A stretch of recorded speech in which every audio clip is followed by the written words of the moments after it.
Hey everyone, welcome back to the channel. I feel like given the current events of the last 2 weeks, there's been a lot of scrutiny on short selling, and people are even asking the question, is short selling a good thing? Should short selling even be allowed? And up front, I don't like the way these hedge funds manipulate the market price of certain companies like GameStop by aggressively shorting. I feel like there's some common sense regulation here where we can just say, a company stock can't be shorted more than 100% or 80% or 50% or whatever. Because these large hedge funds being able to short a stock 100, 200% or whatever, it does affect the price and therefore the contracts associated that go along with that price. In a previous video, I went through much more detail on short selling and the risks associated with it. Check that out down below, but let's just do a quick recap. Now, if you're a normal trader, what you want to do is buy low, sell high. That's how you make a profit. Super easy, right? Short sellers take a contrarian position where they sell high, buy low. Now, you can't sell something you don't have, so you have to borrow it from your broker.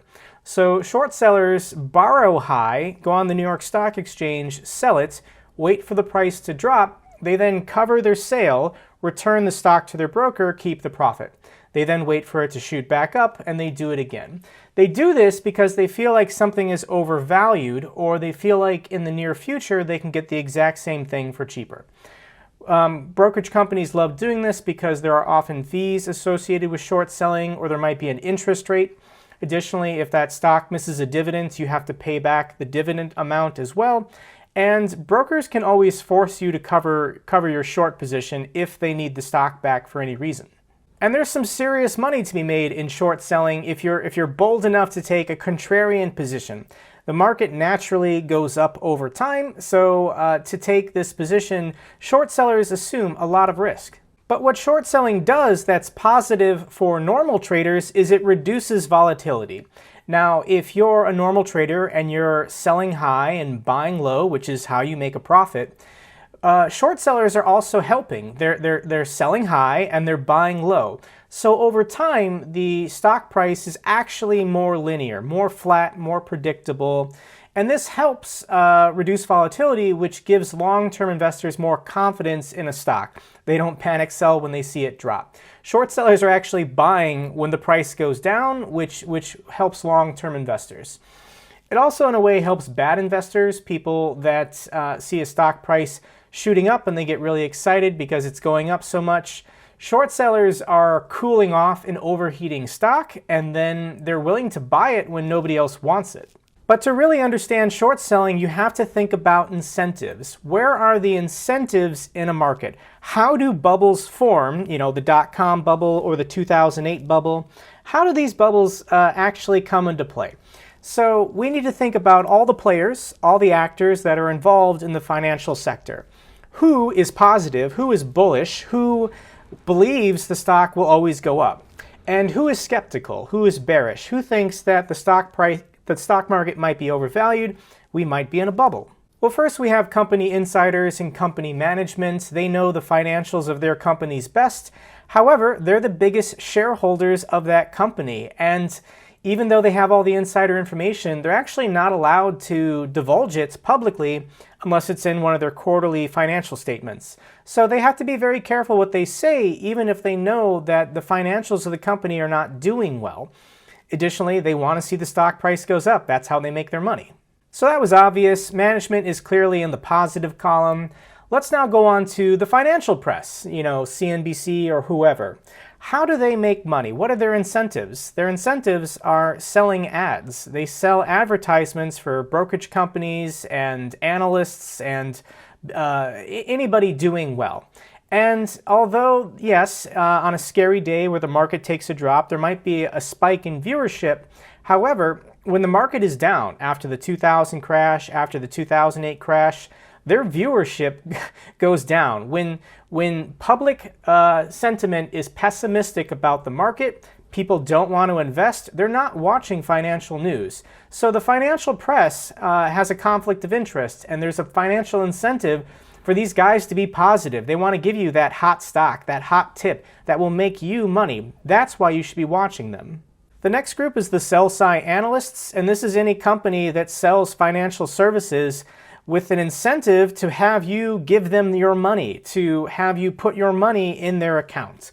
When the market is going down or the market is low and the public is pessimistic, people don't want to do business with these people. And sell-side analysts make money from transactions, from providing services to people who want to buy because they think they're going to make money.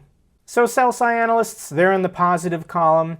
Next we have fund managers and money managers.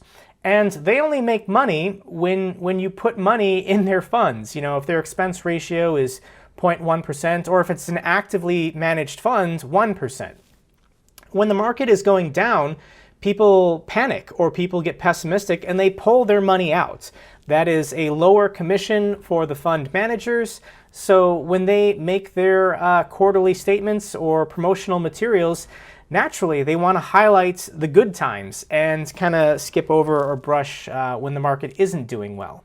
So as you can see, it's starting to pile on here on who is positive on stocks or positive on the market in general.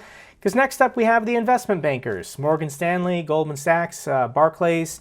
They handle company mergers, company acquisitions, IPOs, and to these guys, everything is great. You know, they're trying to sell the company to their institutional clients. And they can only do this if their institutional clients think the market is doing well and stocks are going up.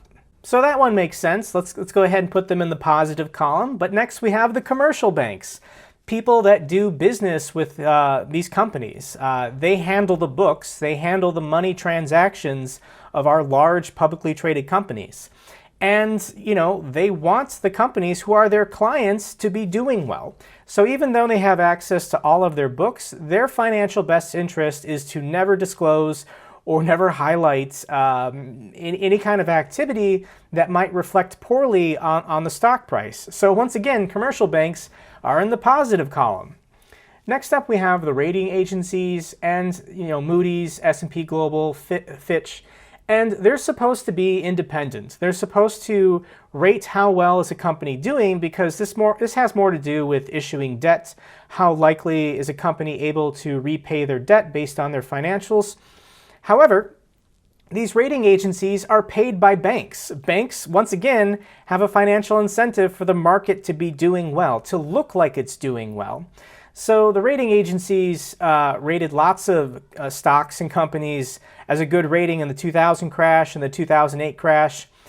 Companies use this, debt issuers use this, but I don't trust anything these guys say. Okay, so we got the rating agencies in the positive column, people that think stocks are always doing well. Next we have government, and you could go ahead and argue that whoever is in power is saying the economy is great, things are looking up, things are improving, and whoever is in opposition is saying no, the economy is not doing as well as it should be, growth is too slow, the market is down. So when government agencies are partisan and it's always the opposition saying it's bad, the people in power saying it's good, you can't really take them serious. You can't trust what they have to say. And government is supposed to have oversight over the financial markets. But who do they get their money from? Politicians get public campaign donations from these executives and these corporations. So once again, everybody in government is compromised. They all want to be optimistic about the stock market. They all want to say everything is always doing well. So who is left? Who is the only person in the bearish or skeptical column? And can you guess who it is? It's short sellers. It's the only people that have a financial incentive to say that a stock or a company is not doing well, that the market is not doing well, that a bubble is forming, that people should be skeptical of what all of these other people are saying, because all of these people are in lockstep unison saying that this company or this stock or the market in general is doing great. Now, coming back to GameStop and what hedge funds did, once again, I don't support that kind of shorting. But for smaller dollar investors or just expert traders or analysts who say, hey, this company, once again, not GameStop, but this company, their products and services are not as good as the company is selling them. Maybe their products and services are potentially dangerous and this company is heading towards a disaster and the people currently holding the stock aren't aware. When people take large short positions in the market, they often put out policy papers explaining why this company or this industry is not doing well, and the current investors should be aware. Obviously, they have now a financial incentive for the price to go down, so they shouldn't be spreading false information or rumors, but they're the only ones. They're the only ones willing to put their money where their mouth is and take a position saying, hey, everybody over here, they don't know what they're talking about. This stock or the market in general is heading for a downturn. Okay guys, I just think that's kind of interesting and I wanted to highlight that in its own dedicated video. If you found this informative, give me a thumbs up so the algorithm knows it's good. Don't forget to subscribe to my channel if you haven't already. Leave me a comment or question down below. And until the next video, take care.